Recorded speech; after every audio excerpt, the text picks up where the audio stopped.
Alors, l'intelligence artificielle, partenaire créatif ou parasite déguisé? C'est la grande question. Aujourd'hui, on va décortiquer ensemble cette relation qui est, on va le voir, bien plus complexe et paradoxale qu'on ne le pense. Voilà notre feuille de route pour ce parcours. On va d'abord explorer la grande promesse de l'IA, puis on va se pencher sur ses dangers, ses pièges. Et enfin, le plus important, on verra comment en prendre le contrôle pour, au final, augmenter notre propre intelligence. Bon, allons droit au but avec la question qui est sur toutes les lèvres. Est-ce que l'intelligence artificielle peut vraiment nous rendre plus créatifs? Est-ce que c'est une muse des temps modernes ou juste une machine à très bien copier? La réponse, on s'en doute, est loin d'être un simple oui ou non. En fait, tout le débat se résume à ça, à ces deux visions qui s'affrontent. D'un côté, on a l'idée d'un outil incroyable, un amplificateur d'imagination capable de décupler notre potentiel.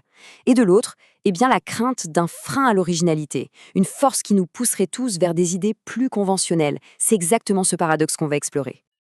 Pour y voir plus clair, on va utiliser une métaphore, celle de l'IA comme notre copilote.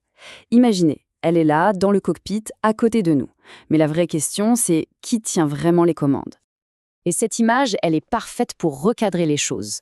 L'IA n'est pas le pilote, c'est le copilote.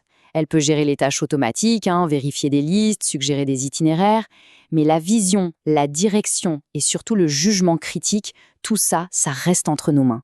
C'est à nous, le pilote, de fixer la destination. Allez, commençons par le côté lumineux de la force, la promesse. Comment est-ce que l'IA peut devenir un véritable allié, un booster pour notre pensée créative? Eh bien, il y a des données concrètes là-dessus. Une étude, celle de Doshi et Hauser, a montré quelque chose d'assez fascinant. L'IA a vraiment, et de façon significative, amélioré les textes des participants qui se sentaient, disons, moins imaginatifs au départ. Elle agit un peu comme un tremplin, un véritable outil d'amplification de la créativité. Mais bien sûr, il y a toujours un revers à la médaille. Car si l'IA peut être une aide précieuse pour certains, elle peut aussi se transformer en un véritable piège pour d'autres, et pour notre créativité à tous. Et c'est là que le paradoxe devient vraiment frappant. C'est la même étude qui le montre. Pour les participants qui étaient déjà créatifs au départ, l'IA a eu l'effet inverse. Elle a bridé leur créativité, les a poussés vers des idées plus conventionnelles, plus attendues. Pourquoi? Parce que l'IA, entraînée sur des milliards de données, a tendance à nous ramener vers la moyenne, vers ce qui a déjà été fait. Le premier grand risque, c'est ce que les chercheurs appellent la paresse métacognitive. Un terme un peu barbare pour dire quelque chose de très simple, c'est la tentation de ne plus réfléchir par soi-même. On demande à l'IA de nous donner 10 titres pour un article, on prend le premier qui sonne bien, et voilà. C'est pratique, c'est rapide, mais à la longue, c'est comme arrêter d'aller à la salle de sport. Nos muscles intellectuels s'atrophient. Et cette paresse individuelle, quand elle se généralise, mène à un second risque, bien plus large, l'homogénéisation des idées. Imaginez si tout le monde utilise le même GPS qui suggère les mêmes 3 itinéraires. On finirait tous par prendre les mêmes routes. Eh bien, avec la créativité, c'est pareil. On risque d'appauvrir notre paysage culturel, de voir les mêmes idées, les mêmes styles, partout. Alors, on fait quoi? On jette le copilote par l'hublot? Pas si vite. La solution n'est pas d'abandonner l'outil, mais plutôt d'apprendre à mieux piloter, de muscler notre propre cerveau pour travailler avec la machine et non pas la laisser travailler à notre place.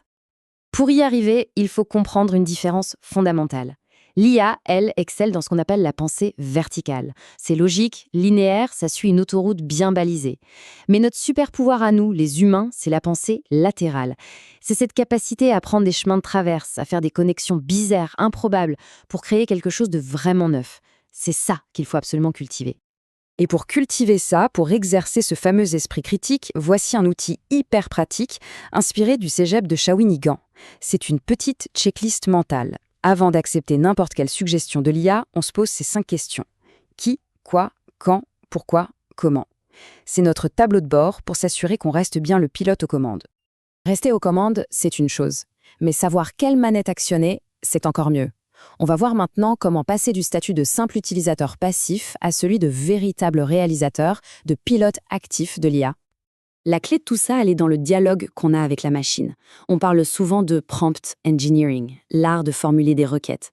Mais c'est plus qu'une compétence technique, c'est vraiment l'art de poser les bonnes questions pour guider l'IA vers des réponses qui ne sont pas juste correctes, mais qui sont riches, nuancées et originales. Allez, Voilà 3 techniques toutes simples mais redoutablement efficaces. Premièrement, lui assigner un rôle.